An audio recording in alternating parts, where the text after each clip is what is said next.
اپنا تھوڑا سا شوق پیدا کریں. جب قرآن مجید کے ساتھ دلچسپی ہو جائے گی، جب قرآن پاک کے ساتھ پیار ہو جائے گا، جب اس کے ساتھ حضرت عبداللہ ابن عباس فرمایا کرتے تھے اب تو یہ حال ہو گیا ہے کہ اونٹ کی نکیل بھی گم ہو جائے تو میں قرآن مجید سے پوچھتا ہوں، وہ مجھے بتاتا ہے کہاں پڑی ہوئی. اپنے آپ کو دوبارہ سے موڑیں، قرآن پاک کے ساتھ اپنی دلچسپی پیدا کریں، اپنا شعور اس طرح کا بنائیں کہ ہم قرآن مجید سے جڑے ہوئے لوگ ہیں. میرے بھائیوں، وقت اتنی تیزی سے ہمارے ہاتھوں سے نکل رہا ہے، اتنی تیزی سے، قبل اس کے کہ پھر اینک لگا کے بھی پڑھا جائے تو پڑھا نہ جا سکے، پھر یہ کہ تھوڑا سا پڑھنے کے بعد آنکھیں تھکنے لگیں، قبل اس کے کہ پھر ہم کوشش بھی کریں تو ہماری زبان نہ چلے. ہمیں تھوڑا سا شوق بنانا چاہیے قرآن پاک کا، ہمارے گھروں میں رواج ہو. اور آپ یقین کریں، میرا بچہ چھوٹا نا 3-4 سال کا ہے، تو میں مصلی بچھاتا ہوں نا، ایک ہے تقریر کرنا نماز کی. تقریریں باہر چلتی ہیں، گھروں میں تو عمل چلتا ہے. گھر میں تقریر نہیں چلتی، گھر میں ان کو پتہ ہو، گھر میں بندہ اصل کیفیت میں ہوتا ہے، وہاں پتہ ہوتا ہے سب کو کہ یہ نمازی ہے کہ بے نمازی ہے، وہاں پتہ ہوتا ہے سچ بولتا ہے جھوٹ بولتا ہے. گھر کے اندر کیا کیفیت ہے. ہمارے بچے کیوں کر نیک ہوں گے؟ ہماری تقریروں سے ہوں گے. وہ اگر ہمیں سچ بولتا دیکھیں گے تو سچ بولیں گے. اگر ہمیں دیکھو، کبھی کسی باپ نے مجبوری سے کہا تھا اپنے پتر کو کہ بیٹا باہر کہہ دو کہ میں گھر میں نہیں، ہو سکتا ہے کوئی بڑی مجبوری ہو، لیکن اگر ایک دفعہ آپ نے جھوٹ بولنے کا اسے کہہ دیا نا، ایک دفعہ، تو پھر ساری زندگی روئیں گے کہ بیٹا میرے ساتھ تو سچ بولا کر، اور تیری مہربانی مجھے سچ بتایا کر. لیکن پھر وہ قابو نہیں آئے. میں مصلی بچھاتا ہوں تو بچے کو پتہ نہیں ہے ابھی نماز کیا ہوتی ہے، تو وہ ساتھ آ کے کھڑا ہو جاتا ہے، سجدہ کرنے کی بجائے لیٹ جاتا ہے. اس کی دلچسپی ہوتی ہے، اس کی اماں قرآن مجید کھولتی ہے تو وہ سپارہ لے کے اس کے پاس بیٹھ جاتا ہے. ہمیں نا حضور نے فرمایا تھا اپنے گھروں کو قبرستان نہ بنانا، کچھ نماز کچھ نوافل گھر میں بھی ادا کرنا. ہم اگر یہ شور تو بڑا ہے کہ بچے موبائل دیکھتے ہیں، بچے موبائل دیکھتے ہیں، مجھے کہہ لینے دو، بڑے بھی بڑا ہی دیکھتے ہیں، بڑا ہی دیکھتے ہیں. اگر بیٹے کی گردن جھکی ہوئی ہے موبائل پہ تو والد صاحب کی بھی جھکی ہوئی ہے، وہ بھی کہہ رہے ہیں ذرا مجھے کھول کے دینا، فلاں نے کیا بھیجا تھا. خدا را کچھ سمجھے چیزوں کو.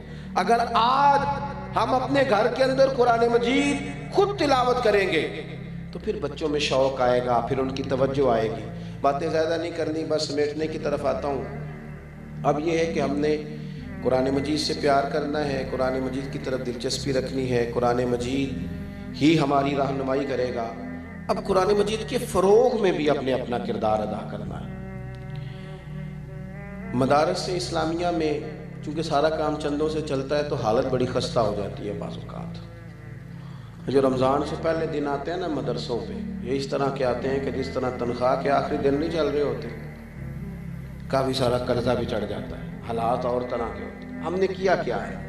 ہم نے نا گلا گھونٹنا چاہا ہے مدارس کے طالب علموں کا. میں نے اپنے مدرسے میں زور دیا ہے اس بات پہ کہ ان کو 15 دن کے بعد نا برگر بھی کھلاؤ، فاسٹ فوڈ بھی کھلاؤ، کبھی کبھی نا ان کو طالب علموں کو. کیوں بھلا؟ اب سارے لوگوں کے بچے کھاتے ہیں نا، تو ان کا گلا گھونٹنے کا کیا مقصد ہے جی؟ آپ نہیں کھائیں. میں ایک دن نکل رہا تھا کسی پروگرام کے لیے تو ایک صاحب آ گئے، کہنے لگے ہمارا فلان جگہ پہ میرج حال ہے. تو ہم نے جناب بارات کا کھانا پکایا تھا، تو وہ کافی سارا کھانا بچ گیا ہے، تو ملازموں کو بھی کھلایا ہے تو پھر بھی بچ گیا ہے. تو وہاں پڑی ہیں ابھی 2 دیگیں، تو کسی کو بھیجیں کہ جا کے لے آئے. اوہو، مجھے تو اتنا غصہ نہیں چڑھتا، کم ہی آتا ہے، لیکن وہ بڑا ہی چڑھ گیا. میں انہوں آکھیا میں کیا اگوں تھے اگے پیچھے نظر نہ آئی ساڑھے مدرسے دے. تیرا خیال یہ ہے کہ جو کھانا فل بچ گیا کوئی نہیں کھایا وہ ہمارے بچے کھائیں گے؟ میں کہہ تو انج دی روٹی تکی نہیں جنج دی مولویاں کئی باری کھا لی. کیا سانو تخت ہزارے دی لوڑ کیے؟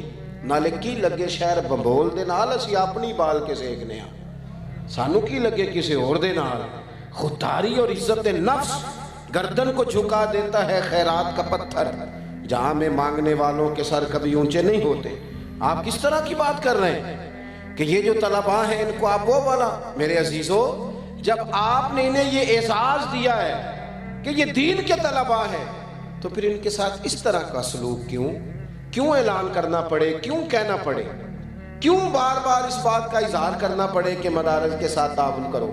ہمیں قرآن مجید کے فروغ میں خود سے حصہ لینا چاہیے، آگے بڑھنا چاہیے، دامے درمے قدمے سکھنے، اور پھر باقاعدہ مدارس میں آنا چاہیے.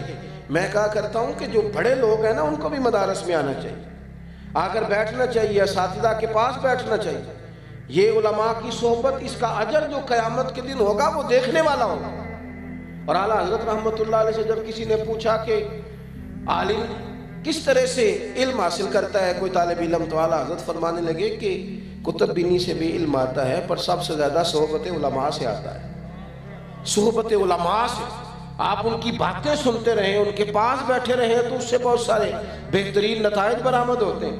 تو اپنی زندگی کے اندر تھوڑی سی اس بات پر توجہ دیں کہ کچھ نہ کچھ ہم آگے بڑھیں اور کچھ کام کریں. ایک تو جو ذہین بچہ ہو، قابل بچہ ہو، لائق فائق بچہ، اس کو لائے مدرسے میں داخل کرائیں، اور پھر یہ کہ اس کی پوری سرپرستی کریں، اس کی رپورٹ دیکھیں، اس کا آنا جانا دیکھیں، اس کی سوچ کو دیکھیں، اس کے اساتذہ کے ساتھ باقاعدہ گفتگو میں رہیں، مدارس اسلامیہ کی مضبوطی میں کردار ادا کریں. بات ختم کرتا ہوں. محمود غزنوی کہتے ہیں میں رات کو گشت پہ تھا، سفر کر رہا تھا. بہت سارے لوگ ایسے ہوتے ہیں جن کے حاشیہ خیال میں کچھ سوال چبھنے لگتے ہیں، اور سوال کوئی ایسا ہونا تو وہ پوچھ لینا چاہیے، تسلی کرنی چاہیے اپنی. کچھ لوگ ایسے ہوتے ہیں جو سوالات کے جوابات تلاش نہیں کرتے، تو پھر آہستہ آہستہ وہ اتنے ڈبل مائنڈڈ ہونے لگ جاتے ہیں کہ کوئی کسی چیز پر بھی ان کو تسلی نہیں رہتی.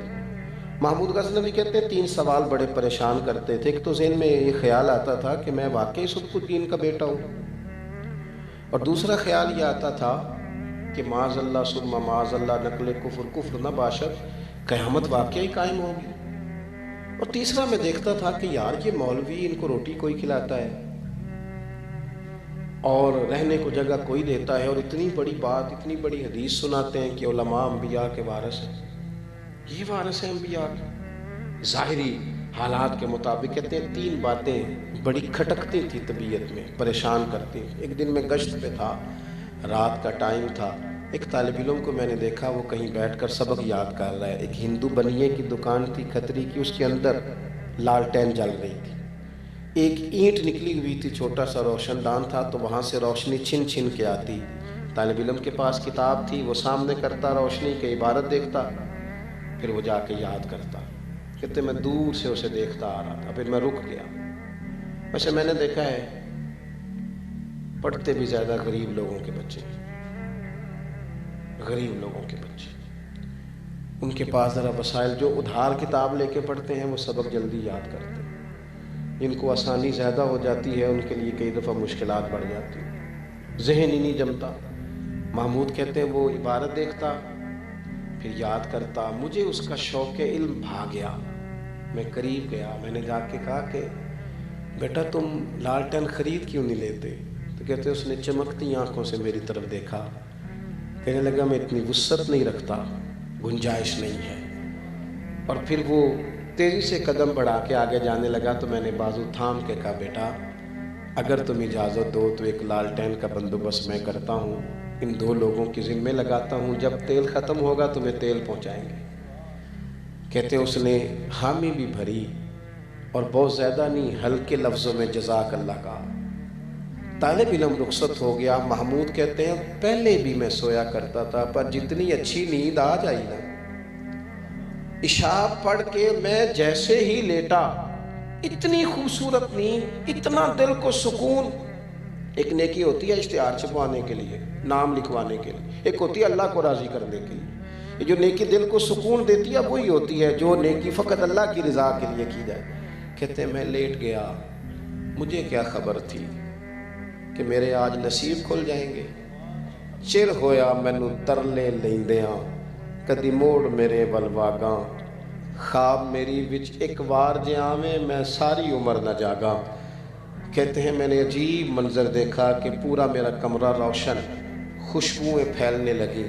نظر اٹھی تو سامنے بدوہا کا چہرہ موجود ہے.